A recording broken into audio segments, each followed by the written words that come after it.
mes amis ont dit que le vrai pouvoir de personnes qui veulent toujours tout contrôler dans leur vie réside dans le fait d'abandonner le contrôle. Et ça, c'est la même chose pour les personnes qui veulent toujours être perfectionnistes. C'est d'abandonner ce perfectionnisme. Et j'ai entendu une anecdote qu'on a tous une forme de diable dans nous qui veut nous empêcher d'avoir accès à notre vrai pouvoir. Parce que si l'être humain n'aurait pas peur d'échouer, n'aurait pas peur de ne pas être assez, il était beaucoup trop forte. Et c'est pourquoi ces diables a mis le peur exactement là où notre vrai pouvoir se trouverait. Il y a tellement de gens qui veulent toujours tout faire parfait et c'est pourquoi ils ne commencent jamais et je me reconnais énormément là-dedans.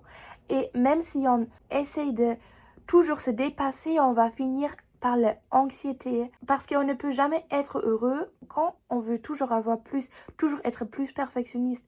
Il faut arrêter de voir la vie comme noire ou blanche, mais la vie est tout. La vie est un mélange de tout et c'est toujours que tout vient ensemble. Et c'est beaucoup plus important de voir chaque journée comme une essai. Et on ne peut même pas faire tout parfait. Et il faut remettre le perfectionnisme et le contrôle à demain et se dire d'accord, aujourd'hui je vais essayer et je vais donner mon mieux. Et même les plus petits pas va être mieux que rien. Parce que sinon, on va finir dans une dépression. Si on va chaque journée juste essayer demain je vais encore être mieux. Il y a toujours des journées où on ne va pas être motivé. Et là, tout ça va se sentir comme une immense montagne. Tous ces trucs qu'on a prévu de faire parfait aujourd'hui, on ne va pas réussir de faire tout ça et on va finir par rien faire. Et ce n'est pas du temps gaspillé quand on ne réussit pas de faire tout ça aujourd'hui. Parce que la vie n'est pas une conquête avec le temps. Parce que dans la vie, tu n'as pas à combattre le temps. Le temps, c'est quelque chose qui appartient au monde physique. Et tu ne dois pas tout faire. C'est juste important que tu fais des petits pas dans la juste direction. Parce que tout qui compte, c'est la direction. C'est que tu es sur le bon chemin. Et le problème est qu'on se dit, d'accord, si je ne suis pas capable de faire tout ça, ce que j'ai prévu aujourd'hui, avec cet perfectionnisme immense, je vais faire rien. Et ça, c'est vraiment de penser noire ou blanche. Et ça, c'est pas du tout saine parce que là, on va finir devant la télévision parce qu'on se dit, d'accord, je vais pas réussir de faire tout ça, alors je peux faire rien. Mais non, la vie ne marche pas comme ça parce qu'on ne peut juste gaspiller le temps quand on fait les mauvaises choses, quand on n'est pas sur le bon chemin. Mais tout est mieux que rien. Et aussi, ce que je voulais dire avec on ne peut pas combattre le temps, c'est vraiment que quand on est dans ce monde physique, alors dans ce corps physique qui est dépendant du temps, là, on ne peut pas combattre physiquement le temps. Mais ta conscience, cet état supérieur qui se trouve dedans toi, cette vie dedans toi, là, il n'y a pas de temps. Ta créativité, la juste direction ne connaît pas le temps. Tout qui compte, c'est la direction. Tu ne peux pas savoir ce qui va se passer demain. Tu ne peux pas savoir ce qui se passe dans quelques heures, mais tu peux savoir ce que tu fais maintenant. Une chose que j'ai vraiment remarqué, parce que pendant très longtemps, j'ai cru que l'extérieur ne joue aucun rôle qui concerne ta motivation. Mais ce n'est pas vrai parce que j'étais dans ma pièce et j'avais aucune motivation de faire qui que ce soit. Et là, il a commencé de pleurer à l'extérieur. Il est devenu très noir et c'était midi. Et d'un coup, j'ai obtenu tellement de motivation parce que c'était vraiment comme la pression de l'extérieur parce que inconsciemment, quand il fait beau à l'extérieur, mon cerveau va connecter cette bonne tombe avec la pression que je dois faire quelque chose. Parce que quand le temps est bien bon, les gens sont à l'extérieur, il faut faire quelque chose. Et quand il commence de devenir noir et pleurer, une état assez confortable se installe dedans moi. Et je sais encore que j'ai ça depuis que je suis petite, que d'un coup je deviens très créative. Parce que c'est comme cette pression qui vient de l'extérieur, inconsciemment, c'est lâcher. Et j'ai vraiment les places parce que la contraction de l'extérieur s'en va, je le place pour la créativité qui se installe là où la pression était. Je ne sais pas si ça fait du sens, mais pour moi, c'est vraiment que d'un coup, je deviens très motivée, heureuse. Et c'est aussi à la salle, j'ai remarqué que les gens qui ne puissent pas parler l'allemand, Alors, je vis en Allemagne et dans mon salle de musculation, il y a plein de personnes qui ne puissent pas parler l'allemand. Et pour eux, ce n'est pas tellement difficile d'essayer de nouvelles choses. Alors, quelquefois, ils font des choses vraiment bizarres. Alors, pas bizarres, mais ils osent de faire plus de choses. Ils osent d'être différents. Et c'est beaucoup plus fréquent pour eux de oser de faire quelque chose, de juste essayer des exercices qui ne sont pas tellement connus parce que je crois qu'ils n'ont pas tellement la pression de devoir faire partie de la société qui les entoure parce qu'ils ne parlent déjà pas la même langue. Quand on a l'impression qu'on fait partie de gens qui nous entourent, on a toujours inconsciemment le besoin de s'adapter à ces gens-là.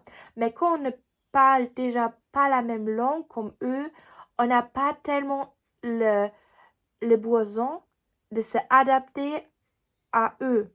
Et là, ça devient plus facile de faire des choses différemment parce qu'on se voit déjà pas comme une partie des autres. Je sais pas si on peut comprendre ce que je veux dire par là, mais quelquefois notre environnement peut vraiment lâcher la pression et alors, c'est aussi la même chose comme avec les vacances. Quand on est en vacances, c'est plus facile pour nous de relaxer parce qu'on est plus dans le même environnement et notre cerveau ne connecte pas déjà cet environnement avec la pression parce que c'est nouveau. Alors, ce que je voulais dire avec les étrangers à notre salle, c'est plus facile de ne pas se comparer à des autres quand on a déjà l'impression de ne pas en faire partie. Et je crois que quelquefois c'est mieux de se découvrir ou c'est plus facile de se découvrir soi-même quand on n'est pas entouré de gens auxquels on se compare. Peut-être aller à l'étranger où on ne parle pas la même langue parce que là on ose plutôt d'être soi-même. Et je crois que quelquefois ça peut être très très libérateur. Alors c'est juste quelque chose que j'ai remarqué aujourd'hui et que je voulais partager avec vous, juste une pensée. Une autre chose de laquelle je dois vous parler, c'est vraiment que depuis que j'ai recommencé de faire mes vidéos, je rêve tellement. Alors j'ai aussi beaucoup plus de problèmes de dormir, de m'endormir, mais je rêve vraiment beaucoup de choses. C'est incroyable, vraiment. Je faisais pas tellement de rêves depuis une demi-année, mais depuis que j'ai recommencé mon chaîne, c'est beaucoup. Et c'est tellement réel. Et je crois que c'est tellement important d'être beaucoup plus en alignement avec son intuition. Parce qu'en vérité, on sait déjà beaucoup de choses dedans nous. Et on sait ce qu'on doit faire. Mais on ne peut pas toujours forcer son corps de faire plus. Parce que le corps a une énergie limitée. Et notre conscience n'a pas cette énergie limitée. Mais pour réussir de construire des choses dans le monde physique, il faut respecter les règles du monde physique. Et il ne faut pas toujours vouloir tout mettre dans ce monde physique qui se passe dans notre conscience parce que la conscience est beaucoup plus forte, beaucoup plus énergétique. Là, il n'y a pas les règles d'énergie limitée. Mais le corps a besoin du tome et il faut comprendre ça et donner cet tome à notre corps et accepter que ça va prendre du temps d'aller dans la juste direction, mais tout qui compte, c'est la direction. Et c'est aussi tellement important d'enlever cette filtre de peur à travers on voit le monde ou à travers laquelle on a appris de voir le monde.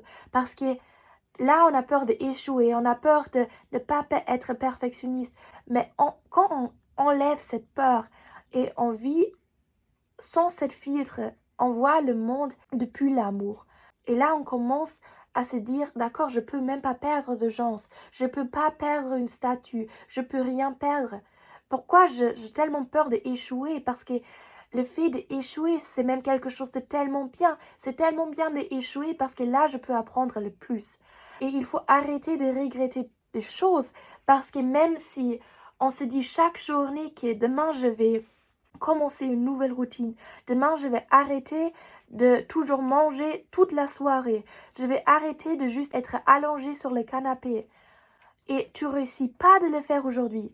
Il faut pas les regretter, il faut se dire d'accord, mais c'est une nouvelle journée où je pouvais obtenir la motivation de laisser cette ancienne habitude derrière moi. C'est même quelque chose de très bien de faire les anciennes habitudes qui te font du mal, parce que quand tu es en train de faire cette ancienne habitude et tu te sens mal à cause de cette habitude pendant que tu le fasses, là ton cerveau va remarquer que cette habitude ne te fait pas du bien. Et c'est là où on obtient véritablement la motivation d'arrêter de faire cette ancienne habitude, parce que de plus de mauvais sentiments, on va connecter avec cette habitude, de plus facile ça va être pour nous de enfin arrêter de faire cette habitude. Alors, je conseille même quelquefois de rester dans cette ancienne habitude qui nous fait du mal, qu'on veut arrêter de faire, mais de commencer de connecter des sentiments qui sont pas bien avec cette habitude. Alors pendant qu'on regarde à nouveau la télévision toute la soirée et on commence de se vraiment sentir mal en faisant ça, c'est là qu'on va enfin obtenir la motivation d'arrêter de faire ça. D'accord, je suis vraiment désolée de à nouveau recommencer avec ce sujet, mais j'ai déjà dit dans plusieurs vidéos que j'ai peur de mourir. Et là, je commençais de comprendre que c'est même bien que j'ai peur de mourir, parce qu'il y avait une époque dans ma vie, une phase dans ma vie où j'avais pas du tout peur de mourir. Et c'était quand j'étais tellement profonde dans mon anorexie, parce que là, tout qui comptait pour moi, c'était la nourriture, c'était le fait de bouger et de ne pas manger. Et je peux encore très bien m'en souvenir que c'était pas du tout important pour moi si je vais mourir ou pas, parce que ma vie n'avait plus d'importance. Quelquefois, me souhaitais même de mourir parce que j'avais plus l'envie, plus la motivation et j'ai plus vu un sens derrière la vie. Quand j'y repense, je me dis, mais Yet, maintenant ta vie a beaucoup plus de valeur pour toi-même. Alors tu as vraiment la motivation d'encore vivre parce que tu vois une valeur dans ta vie. Ta vie a de l'importance pour toi. Et ça, c'est quelque chose de bien. Et à l'époque, c'était pas le cas. Alors, je détestais mon corps. Je n'ai pas mangé parce que je voulais rien ressentir. Et je n'ai rien ressenti non plus parce que j'étais déjà tellement mince que j'ai même plus ressenti du dopamine et j'avais même plus l'énergie pour avoir des pensées. Et maintenant, je suis aussi tellement reconnaissante même que j'ai peur de mourir parce que ça signifie que ma vie a de l'importance pour moi maintenant. Et ça, c'est quelque chose de bien.